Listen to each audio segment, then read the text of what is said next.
Saya Harul Saleh, punya gelar Datuk Padukorajo. Saya lahir di Sawah Lunto, Sumatera Barat, 13 September 1916. Setelah pasukan pendudukan Jepang berkuasa ke Indonesia, saya menjadi anggota Panitia Seinendan dan anggota Angkatan Muda Indonesia. Serta menjadi anggota Pusat Tenaga Rakyat pimpinan 4 serangkai, Soekarno, Hatta, Ki Hajar Dewantoro dan Kiai Haji Mas Mansur.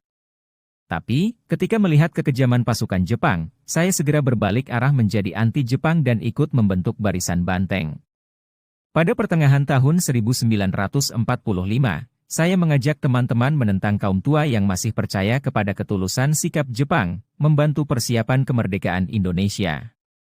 Saya menolak ikut keanggotaan Badan Persiapan Usaha Pencarian Kemerdekaan Indonesia.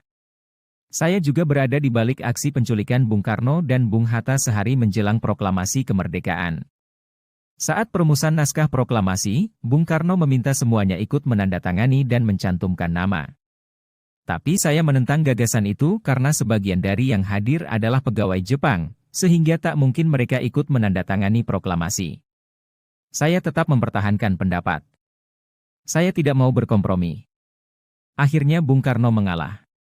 Naskah proklamasi, atas nama bangsa Indonesia, hanya ditandatangani Soekarno dan Hatta. Saya kemudian menjadi pengikut Tan Malaka, dan masuk Partai Murba.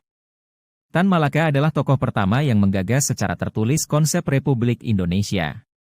Tan Malaka menulis Naar de Republiek Indonesia, atau Menuju Republik Indonesia tahun 1925, jauh lebih dulu dibanding Muhammad Hatta yang menulis Indonesia Merdeka sebagai pleidoy di depan pengadilan Belanda di Den Haag, dan Bung Karno yang menulis Menuju Indonesia Merdeka. Saya, Soekarni, dan banyak tokoh pemuda radikal di masa awal kemerdekaan mengagumi pemikiran, militansi, keteguhan Tan Malaka dalam berjuang, yang rela menderita sedemikian parahnya, untuk membebaskan bangsanya dari cengkeraman penjajah. Bung Karno sendiri menyebut Tan Malaka sebagai seorang mahir dalam revolusi. Saya kemudian bergabung dalam kelompok Persatuan Perjuangan, yang dibentuk atas prakarsa Tan Malaka. Ketika Tan Malaka mendirikan Partai Murba, yang merupakan peleburan dari Gerakan Rakyat Revolusioner, Partai Rakyat Jelata, Partai Buruh Merdeka, Angkatan Komunis Muda, dan Wanita Rakyat, saya juga ikut serta. Saya menjadi salah satu tokoh Murba, di samping Iwakusuma Sumantri, Soekarni, Adam Malik, Soekarni, dan Priyono. Saya juga termasuk yang tidak setuju dengan perjanjian konferensi meja bundar.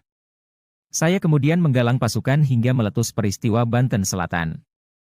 Akibat peristiwa ini, saya sempat dipenjara selama 2 tahun karena dianggap melanggar hukum. Sekeluar dari penjara, saya pergi ke Jerman, dan menyelesaikan kuliah di Fakultas Hukum Universitas Bonn. Selama di Jerman pula saya menghimpun para pelajar dan mahasiswa Indonesia mendirikan Perhimpunan Pelajar Indonesia.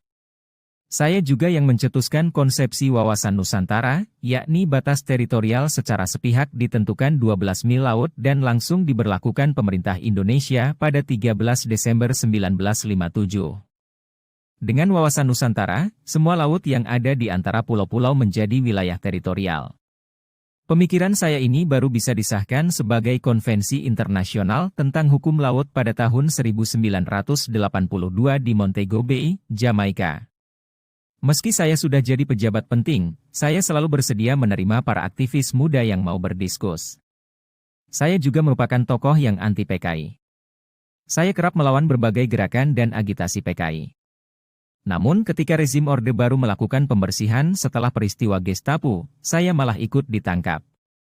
Mungkin karena saya dianggap sebagai tokoh Soekarnois garis keras.